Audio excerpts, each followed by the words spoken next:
Hey guys, my name is Francisco Hernandez and this is my wife Ashley, and today we're going to be reviewing some of the photos that you guys sent to us.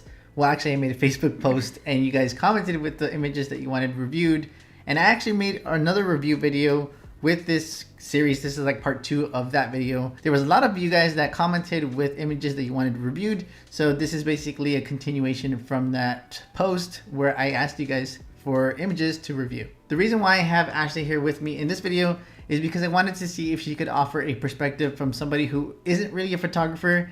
Even though she did just shoot with me in a video that you guys definitely need to check out, I wanted to have her in this video to offer somebody who isn't too much, already in the zone. As a photographer, I'm analyzing stuff way too much, and I wanted to see if she can offer a bit of a normal perspective for you guys. But before we get started, I wanted to go ahead and let them know that the video is sponsored by Adorama. Adorama is an industry-leading retailer that has been serving photography, videography, and audio customers for almost 50 years now. Adorama's motto is everyone is a creator, and they do their best to unleash that creator within us all by providing us with the tools and expertise necessary to get the job done. I personally shop at Adorama for both the great deals on products I use and recommend, but also the great customer service that they offer as well. If you find yourself interested in anything I talk about in today's video, check out the links that are going to be in the description area below, and be sure to use those links if you decide to order. So on the screen right now, we have an image by a photographer by the name of Alvarez, and you can see that it's like a bridal photo shoot.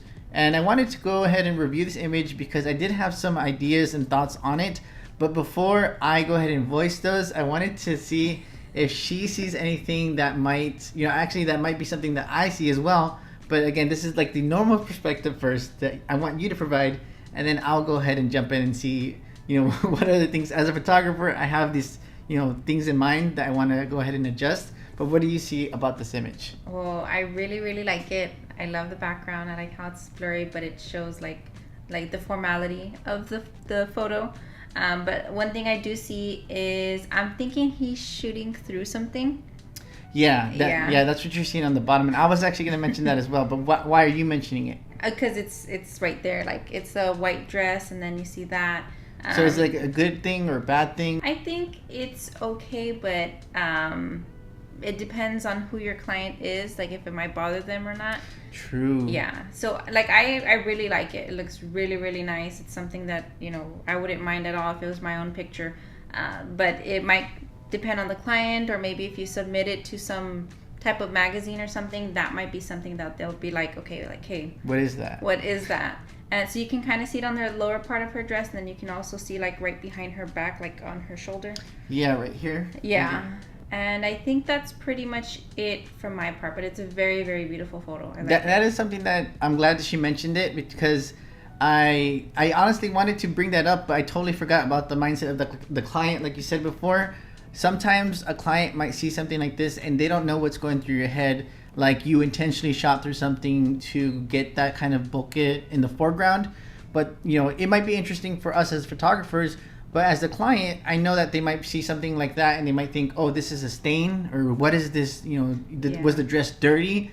They don't know exactly what you saw as a photographer in your vision in mind. You have to keep the client perspective in mind always, because you might want to take this photo for yourself, but definitely get one without that in the foreground, because they definitely will see this. I already know from like past experiences, they might see this and they're like, why is this dirty mark here on the dress? And that's because of what you're shooting through. No, but I like it, and I can see, like, if you actually look back, you can see it kind of wraps around her right in the middle. So it kind of puts the focus onto her face. Yeah, I actually like it. It feels very dreamlike. And that's what the bokeh is. It feels very dreamy, and I like the mood of it. But like you said, that was a good perspective that she did mention about the client. Is there anything about the pose that you would adjust? That I definitely have some ideas in mind, but I was wondering if you had any ideas. Not really. I think it looks. I think this person really posed well, but I can see maybe depending on I have one small thing that I would change, and that's the whole. Usually, when it comes to shooting with the head facing kind of over the shoulder, usually you want to go heavily lean into it like this or something. But you don't want to have it exactly how it is facing here. This is my own bias, honestly, when it comes to with this kind of position. I definitely would want to see more of like the broad shoulder like this. So even though she's turned kind of like this, if she's like cheating out. Yeah, so she's kind of like this, and I definitely want to see more of like the shoulder and because I feel kind of like it's a little bit of a leading line, if that makes sense. Yeah, and you can probably have her lean a little bit forward if it's like that. Kind of lean it forward so that you can see like the length of her neck. Yeah, I wish I could like visually kind of see how that pose would look like with this, this subject here, with just making that elbow or the shoulder go a little bit more back, and then just a little bit more lean forward. And I think that's a pretty common pose when it comes to 15 or bridals. Like when you're kind of like just like elongating the shoulders and then leaning forward, it feels very elegant. The last thing I would probably mention about this photo is a good thing. I do like the warmth that the colors are providing through this image. Yeah. There's like the sun ray. I want to say that sun rays coming through and into the building, and it's a really nice bokeh in the background. But there's a lot of warmth in this image that I really do like about it. So that's something I definitely wanted to comment on, because there's like a nice unity, I guess that's a good word, in the warmth that I'm feeling with this image. Yeah, I love warmth. That's all. Yeah, and it's really nice, and that bokeh is so dreamy. It's really nice. I'm like wondering what lens this was taken with now. I'm gonna guess, like, if not like a 7200 or like a f85 1.2 or 1.4, but it's really nice. But I just wanted to comment on the warmth because it's definitely present in this image. On the screen right now is the second photo that we're going to be reviewing, and it's by Jerome Albondo. One thing I will say about this image right off the bat is it feels very commercial. I feel like it's like a commercial for maybe not commercial, an ad for like maybe the laptop or something, or maybe the headphones. What would you say is the thing that feels like it's good, like an ad for? Yeah, the headphones. The headphones, right? Yeah, because if it was like for the laptop, then it's doing a bad job because I don't know what brand it is. But the headphones, I definitely feel like this is I'm listening to music. This is a good headphones that I'm listening to. Yeah, I really like this. This is something a little bit different from what we see or what you do. Yeah, there's a lot of ambience in this photo. I feel like I'm there, and I'm seeing here. I don't know if it's a window, but I do see like a light on the side. So it looks like if the light's coming out, natural from the outside, or if they recreated that. I don't know if they did. Yeah, I think that's a good thing that you pointed out, because it does feel like it's nice, natural window light coming through from the camera right side. But if you look in the reflections, I think it's like you can see that the light source it's kind of like a reflective umbrella, because I think I see the light source in the middle, and then it's like pointing towards the umbrella and then reflecting back out. And maybe that's why it feels so natural, because of the specific modifier that they used. But it's overall a really great image. I do like the way that it kind of pops, because of it's like basically sandwiched. The subject is sandwiched with lighting. One light from the right side, that light on the left. I believe when they posted this photo in my group, they did say that it was like a 3-light setup. Oh. So that light on the side of her face, camera left, is meant to kind of mimic the lamp over there in the back, and I think they did a good job at matching that color, because it does feel like it's that lamp providing that light on the side of her face. Yeah, I like it. I like that there's the two different colors.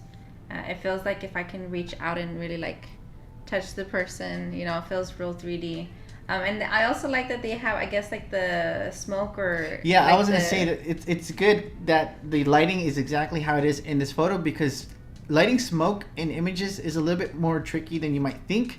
You definitely need a light source kind of from the back a little bit, or a little bit to the side, for that smoke to show up in the image. If you light something, or if you light that smoke from the front, it's not going to show up as well as if it was on the side or behind the smoke. So that's a good job that you can actually see it in the image. What is it called? It's like a scent. Atmospheric aerosol or something? No, I think it's like a scent.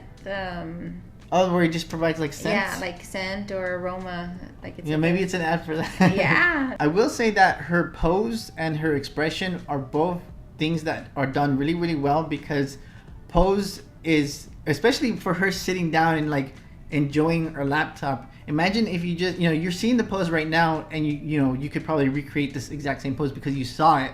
But imagine somebody said, okay, I want you to sit down right here, act natural. Very natural with your laptop. And there's so many different ways that you might come up with a pose for that sitting down here. So even the fact that she has her leg on the table next to it, that's a nice little way to pose the subject onto something and really ground them into the photo. So the pose is really, I honestly feel like it's something that needs to be talked about, because it's such a complicated thing that it might look very easy to do, but it is complicated. And the expression again is really, really nice. It's very natural. She's enjoying whatever she's seeing on her laptop or whatever music she's listening to. An expression can really make or break a photo. And in this photo, it's really done well. If I could really critique anything about this photo, I probably would say the lighting on the furniture on the right side. You can kind of see, it's not too bad, but it might be it's like what, too lit or maybe? Yeah, okay. It might be too lit, but it depends on what the person's trying to say, because this is more lit compared to the back where it's more dark. I see what you mean. It can be really challenging to light someone and not light something else next to them. So they could have used a grid. They could have feathered it a little bit towards the left and get a little bit more light on the furniture camera left here. Maybe they could have balanced it that way.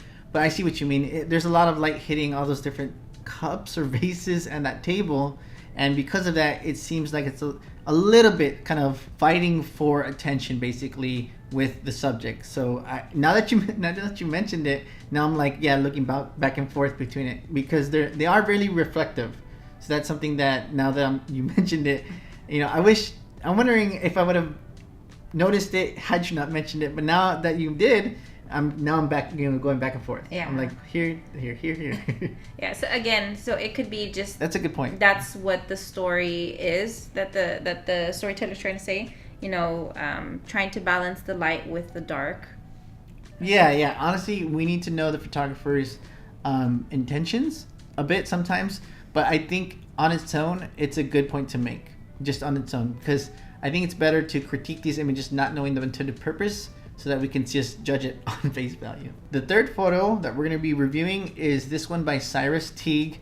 And I honestly just want to say that it feels very clean. It feels very clean, if that makes sense. I don't know why, but that's the first word that comes to my head. It feels like it's like an advertisement or something. It could be like printed in a magazine. But how do you feel about this image? So I really like this photo. I really like his pose. I feel like it's something that I can relate with. I would probably just say one thing. What, a bit of negative critique? Negative. Just critique, just feedback. Yeah, We're here to help you. I think the only thing is just like the lighting on his cheek. It might be a little bit too bright. Like the one here? Yeah, but I can see that. Other than that, honestly, I'm good with this, but that might be something that a photographer would consider. But it really looks good. That is something that I'm glad that you mentioned, because that is feedback that I get on my own photos.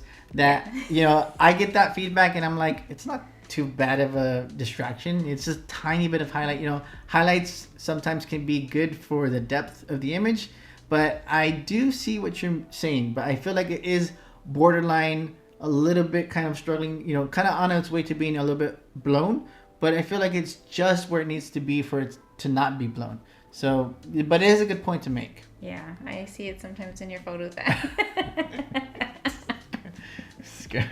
I do like the fact that you can see kind of what's going on behind the subject. It's kind of like an educational building, so I do get the vibe that this might be like a senior portrait, and I do believe this is actually a senior portrait. Yeah. So although I did originally see it as like a clean advertisement, something editorial, I do, now that I know that it's educational, I do kind of get that vibe. That's like a venue behind him, and I think, could be wrong, but I'm guessing that's like a Phantom of the Opera mask or something behind in the background. Maybe it's not, but it feels like that. So I do get like a venue vibe, or like an auditorium vibe, but I think it might be okay, now I can see the letters that says something like high school. Yeah. So I'm completely wrong. But it looks really good. It looks like it can be in like the yearbook. It could be like in a magazine about senior portraits or something. Or it's a very powerful pose. Yes. And I do like the fact that he's looking like further into the distance, because one thing that is very tricky when it comes to taking pictures of people is that sometimes when you get too much white in the eyes, it can be too much. And I feel like it's still done really well in this photo. So that is something that was very tricky, but done well in this picture. And the lighting's on point. That's something I wanted to mention as well, because you can see that there's a little bit of like rim light on the side. Yeah, I was about to say. Yeah, the rim light is really well done. It's not too much. It's not too little. It's perfectly. And it separates him from it's perfect. Like even his hair in the back, which could be a challenge because he has darker hair. That, and then it could be like mistaken from like the darkness behind his hair. So so that rim light was very important to this image, and he did it very well. I just would say when it comes to lighting, that maybe this is something that you can do in post, but I feel like the white on the bottom right of the image next to his feet is a little bit, it's getting a little bit too lit, so that it's kind of, again, fighting for the attention in the image. So I think if he were just kind of lower the highlights in the bottom right, like to the camera right of his right leg, and maybe towards the shoe, those are kind of, about to become blown, like a small percentage, and it's too blown of the highlight. But I think that's the only issue I have with this image in terms of the light and dark, the highlights and the shadows. Yeah, and overall, it's a really, really good image. I wish I had seen your portraits. Like, yeah, I don't remember my scene. I don't remember, anything. but I don't think we did. But this is a really good image, and I would be happy if I was the client. What are the first words that come to your mind with this last image by Arundham? I think it was Arundham. I'm sorry if I'm butchering your name. Oh yeah, Arundham Dasgupta. This is a photo by him. And what are your first words that you kind of come to mind when you see this image? I think of Marilyn Monroe. Yeah, and honestly, it feels very old-timey. Yeah. Like the vibe is there. It. The one thing I will say off the bat when it comes to this image that I want to say right away when it comes to like my feedback is I feel like the dress is a little bit, like, I don't know if it could have been tighter in the back, because I feel like it's kind of like a little bit too flowy on the side here. Mm-hmm. So something that I would say is a little bit like, something you would want to typically aim for is a little bit of form fitting when it comes to the dress, because it can easily become too baggy. A viewer might see the image and feel like the person is a little bit bigger than they are. It is a little bit something that's a little bit tricky when it comes to kind of getting the dress to fit right. You might want to have like a pin or something to tighten the dress. But the whole reason for wanting to tighten the dress or make it more form-fitting is just so that you can avoid having something that's too baggy of clothing and making the subject look bigger when they aren't that size. Yeah, but I think so far it looks pretty good. I have seen, we have taken pictures of our models where certain parts of their outfits are super baggy. Here, I think it's pretty well done. If anything, probably like just where she's leaning at, where it's just a little bit baggy, but it's nothing like too concerning. It's not too big of a feedback for me. Like, it's something I did want to mention so that it can be a little bit helpful to anybody who might have seen this image, and something that you can learn from. But it's not too bad in this image. But I just wanted to mention it. I do want to comment on the lighting in this image, because it is a black and white image, so it's hard to kind of distinguish, the detail that's going to be in the darker areas. So it is very dark behind her in the back there, but I'm actually fine with that. The one thing that I wanted to comment when it comes to the light and dark in this image is I feel like the lower half of the image is a little bit maybe tad too dark, like specifically around the legs and the bottom part of the dress. I feel like more detail could be in that area. It is a black and white image, so I'm trying to figure out how to improve on the black and white portion of this image. So I would say maybe a fill light on the bottom part would really go a long way, or maybe even just using post, just using a brush and Lightroom to kind of just brighten that area at the bottom. And I really, really like her pose. I feel like it gives this picture character. There's like elegance. Yes. With the pose. Yeah, I really, really like it overall. I love this picture. Yeah, the thing that I'm feeling with the pose that it's done really well is that it feels like from the bottom part of her legs, like even her arm, it feels like it's like leading into her face. Like all the things. Yeah, it like attracts. It just kind of just goes to her face. It's like, go over here to her face. And that's where I land on her face. So that's a really, really nice pose. So now that I'm thinking about what you said about the darkness onto her legs, I feel like it kind of works in this picture, because it's like darkness and then leading to light, which is her face. That's a good point. Yeah. So yeah, okay, so now I'm kind of like working back on like what I said. So it might be like, what is it that the client likes, and then what is it that the photographers... That's a very good point. Storytelling. Like, it reminds me of WPPI. I haven't been to these before, but they have like these competitions, these judges, judge a photo, and they might say, oh, this was a 10 or this was a 5, and then another judge was like, I'm gonna challenge that. I like it because of this reason. And then the other judge might be like, you know what? It's not a 5. I think it's a 6.5 now. So I feel like that's what went on right now with me saying the darkness, and then you're like, no, the dark, and then it goes light. So yeah, it works. I mean, it just depends on what kind of story the photographer is trying to. That's a good point. Portray to us. The very last thing I want to mention is the catch lights. So one light, I don't want to zoom on into the image right here, but one light I noticed when I zoomed in on the eyes is that camera left eye does have a small catch light, and the camera right eye does not have that catch light. So I would, in the past I actually have copied and pasted highlight from one eye to the other, just so both of them can have that catch light. So I think that's just one small thing that I noticed that I would go ahead and adjust so that you can have catch lights in both of the images, because since this is kind of like an old-timey vibe, black and white, Marilyn Monroe period time vibe, you definitely do want to have both of the eyes having catch lights, because definitely in that time period they had a lot of elegant lighting styles, and catch lights were a big part of that style. Actually, the very last feedback that I want to mention is the highlights on the hair. I actually just noticed that, so it's not too distracting to the image at all, but it is something that when I zoomed in a little bit to see those catch lights in the eyes, I did notice that the highlights were actually blown. I would say blown around the edges there. It's not too distracting, but it is something that I would go ahead and try to adjust, because I'm not sure if it's something that the client would really mind. I honestly don't think they would mind at all, but me as a photographer seeing like a blown highlight, I feel like it's something that I want to correct. But that's just my own bias when it comes to this image. I don't know how you feel about them. Is it good, bad? You don't care? Again, I think it just depends on the client and the photographer. But how do you feel? If it were up to me, I'd probably just kind of like. Did you notice it before I mentioned? I did. Okay. I did, but again, it goes with my theory about the darkness going into the light. So the light is framing her face. But I did want to mention that, but I think it's not too bad in this image. That's pretty much it for this video. I want to say thanks to Ashley for joining me with this video. She did make a lot of good points. I walked down my own, feedback because of her good points in this video. And I also want to thank Adorama for sponsoring this video, because it does allow me to make more content for free for you guys. So definitely check out Adorama. For now, I'm just going to say take care, guys, and I'll see you in the next video. Maybe she'll be there, maybe not, but I'll see you in the very next video.